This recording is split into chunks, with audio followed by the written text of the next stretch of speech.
నా ఫ్రెండ్స్ అందరికీ, నా బంధువులకి అందరికి కూడా నేను పాస్టర్ గారి కొడుకునని తెలుసు. అయితే నాకు ఉన్నటువంటి చెడ్డ అలవాట్లన్నీ కూడా వాళ్ళకి తెలుసు. వాళ్ళందరూ అనేవారు ఏమనేవారంటే, నువ్వేమో జ్యోతిగాడివి, లేకపోతే ఇలాగ హ్యాబిట్స్తో తిరుగుతున్నావు, మీ నాన్నగారు చూస్తే సేవ చేస్తారు అని చెప్పి భలే కాంబినేషన్లో మీ ఇంట్లో అనేసి చాలామంది ఎగతాళి చేసేవారు. కుటుంబంలో మొదటి మగ సంతానం కావడంతో రవి రాయల్ ని ఇంట్లో అందరూ బాగా గారాబం చేశారు. అన్ని విషయాల్లోనూ అతనికి పూర్తి స్వేచ్ఛనిచ్చారు. అల్లారు ముద్దుగా పెరిగిన అతనికి వారి ప్రేమను సరిగ్గా వినియోగించుకోవటం రాలేదు. 12 years 13 years నుండి నాకు స్మోకింగ్, డ్రింకింగ్ ఇవన్నీ కూడా స్టార్ట్ అయ్యాయి. అయితే నా జల్సాలకి మరి డబ్బులు మా మమ్మీ వాళ్ళు ఇచ్చిన పాకెట్ మనీ అన్నీ సరిపోయాయి కాదు.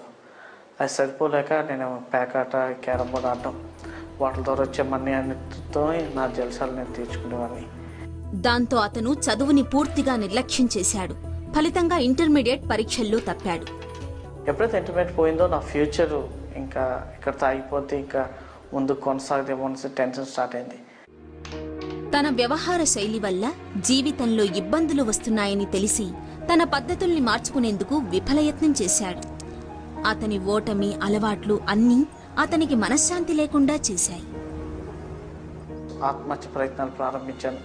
ఈ యొక్క నిద్ర మాత్రలు, యాక్టిఫైడ్, ఎవిళ్ళు, ఇలాగ డ్రౌజీగా నిద్రకు సంబంధించిన మాత్రలన్నీ కూడా వేసుకునేవాడిని. అలా 4 సార్లు ప్రయత్నించాను. 4 సార్లు ప్రయత్నించాను. సరే, నిద్రపోయి మరుసటి రోజు లెగడమే తప్ప మరణం మాత్రం నాకు రాలేదు. లాస్ట్కి ఒక రోజు నాడు ఏమనుకున్నా అంటే, వెళ్ళలేదు, నా శరీరాన్ని నేనే పాటు చేసుకోవాలనుకున్నాను. అనుకొని ఒక రోజు నాడు రాత్రి 2 గంటల సమయంలో నేను మా ఇంటి వెనకాతల నేను ఏం చేస్తానంటే బ్యాండేజ్, కిరోసిన్ తీసుకుని వెళ్ళి, అగ్గిపెట్టి తీసుకుని వెళ్ళి నా చేతులకి, నా కాళ్ళకి అన్నిటికి బ్యాండేజ్ కట్టించుకున్నాను. వాటి మీద కిరోసిన్ వేస్తాను. కిరోసిన్ వేసి నిప్పు అంటించాను. తట్టుకోలేకపోయేసరికి కొలాయి ఉంటే కొలాయి దగ్గర అది దాన్ని గట్టిగా ఓపడం బట్టి నాకు తెలియకుండానే అందులోంచి వాటర్ వచ్చి నాకు నా మంటలను ఆరిపోయాయి తర్వాత ఆలోచించిన తీరా చూసాక అది మున్సిపల్ కొలాయి. అది సాధారణంగా పగలు 12 గంటలకి, 11 గంటలకి, 12 గంటలకు వస్తుంది.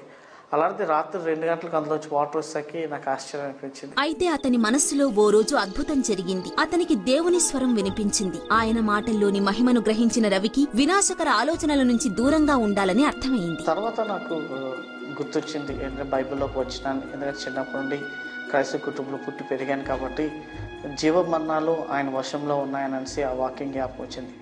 అయినప్పటికీ నాకు చనిపోవాలని నిర్ణయించుకున్నాను.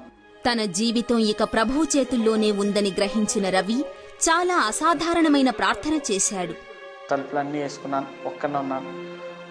అడుగుతున్నాను దేవుణ్ణి. ఏమని అడుగుతున్నానంటే, ప్రభా, జీవం నీ చేతిలో ఉంది, నువ్వు ఇవ్వగలవు. మరణం కూడా నీ చేతిలో ఉంది. అయితే నాకు జీవం ఇవ్వమని అడగట్లేదు, నాకు బ్రతకాలని ఆశ లేదు. అయితే నేను మరణించాలని ఆశపడుతున్నాను. అది మరణం కూడా నీ చేతిలో ఉంది కాబట్టి నాకు మరణాన్ని నీ ప్రభావం అనేసి బిగ్గరగా కేకలు వేస్తూ అడుగుతున్నాను. అప్పుడు రవి ఓ అద్భుత సత్యాన్ని విన్నాడు. ఒక స్వరాన్ని వినడం మొదలుపెట్టాను. ఏంటంటే, తల్లి గర్భంలో పిండం ఉన్నప్పుడు నేను చూశాను, నీ పట్ల ఒక ఉద్దేశం కలిగినాను.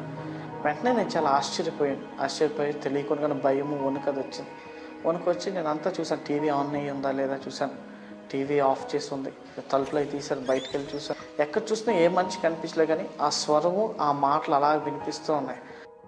ఆ స్వరం విన్న తర్వాత రవికి భయం వేసింది. తనతో మాట్లాడింది ఎవరో అతనికి అర్థం కాలేదు.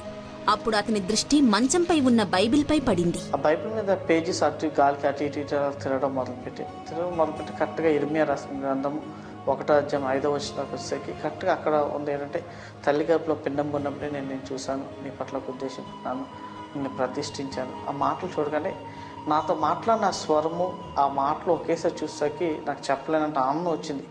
ఏంటి, నేను ఏ స్వరం అయితే వింటున్నానో, ఏ వాక్యం అయితే ఇక్కడ చూస్తున్నానో, అవి రెండు ఒకలాగా ఉన్నాయని. రెండోది ఆ అక్షరాలు నాకు సువర్ణ అక్షరాలాగా మెరుస్తూ ఉన్నాయి. సృష్టికర్త తనను ప్రత్యేకంగా ఎంచుకున్నాడు, తన కోసం ప్రత్యేక ప్రణాళిక సిద్ధం చేశాడని తెలిసి అతనిలో ఆత్మస్థైర్యం పెరిగింది. ఆ వచనాన్ని చూసిన వెంటనే నేను ప్రార్థన చేయడం మొదలుపెట్టాను. ప్రభా, నేను విన్న స్వరము, నేను చూసిన వచనాలు నిజమైతే కనుక నేను ఈ బలహీనతలో ఉన్నాను, నీకు తెలుసు. ఏంటంటే నాకు ఉన్నటువంటి చెడ్డ అలవాట్లన్నింటినీ అట్లోంచి నేను బయటికి రాలేకపోతున్నాను. కానీ అట్లోంచి బయటికి రావడానికి కనుక నువ్వు సహాయం చేస్తే కనుక నేను తప్పనిసరిగా నీకు నా జీవితాన్ని అంకితం చేసుకున్నాను. ఆ రోజు నన్ను నా జీవితాన్ని అంకితం చేశాను. అప్పటి నుంచి దేవుడు తనకు అప్పగించిన కార్యాలను నెరవేర్చడానికి రవి కృషి ఆరంభించాడు. ప్రతి సోమవారం నేను పాస్టర్ డానీ గారు కలిసి ప్రార్థన చేయడం మొదలుపెట్టాం. నపుంసకులు, ఆ తర్వాత ఈ యొక్క ర్యాక్ పికర్స్, రోడ్ మీద కాగితాలు చెత్త వేరుకునే వాళ్ళు, వీళ్ళందరి కోసం ప్రార్థన చేస్తున్నారు అని అనుకుంటూ మేము ఏమనుకున్నామంటే వాళ్ళ జీవితాల్ని తాకితే బాగుంటుంది. ఎందుకంటే ఏ ప్రేమ అయితే మమ్మల్ని తాకిందో అదే ప్రేమను వాళ్ళకి కూడా పంచిపెట్టాలని ఆశపడ్డాం. ఆశపడిన తర్వాత వాళ్ళ మధ్యకి వెళ్ళడం మేము జరిగింది. వాళ్ళ మధ్య పరిచర్య స్టార్ట్ చేసాం. వాళ్ళకేమో యేసు ప్రభు ప్రేమ గురించి తెలియజేయడం మొదలుపెట్టాం. వాళ్ళకి సమాజం అంతా కూడా వాళ్ళని తృణీకరిస్తారు, వాళ్ళు ఎవరిని పట్టించుకోరు. వాళ్ళని తర్వాత మేము ఆలోచించడం మొదలుపెట్టాం. ఏమనంటే కేవలం వాళ్ళని అక్కడే విడిచిపెట్టకూడదు, వాళ్ళని పైకి తీసుకురావాలని. ఆ తర్వాత నా వివాహానికి, పాస్టర్ డానీ గారి వివాహానికి వాళ్ళేమో సమాజంలోనికి మా వివాహాలకు పిలిచిన తర్వాత సమాజం అంతటికి, క్రైస్తవ సమాజానికి, అలా బయట సమాజానికి కూడా వాళ్ళ గురించి చూపించాం. వాళ్ళు దేవుని దేవుని చేత సృష్టించబడ్డారు, వాళ్ళని కూడా మనం అంగీకరించాలని చెప్పేసి వాళ్ళని పైకి తీసుకురావడం మొదలుపెట్టాం.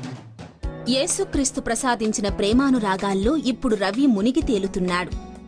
ఏ ఉద్దేశంతో ప్రభువు అతన్ని ఎంచుకున్నాడో వాటి సాఫల్యానికి రవి కృషి చేస్తున్నాడు.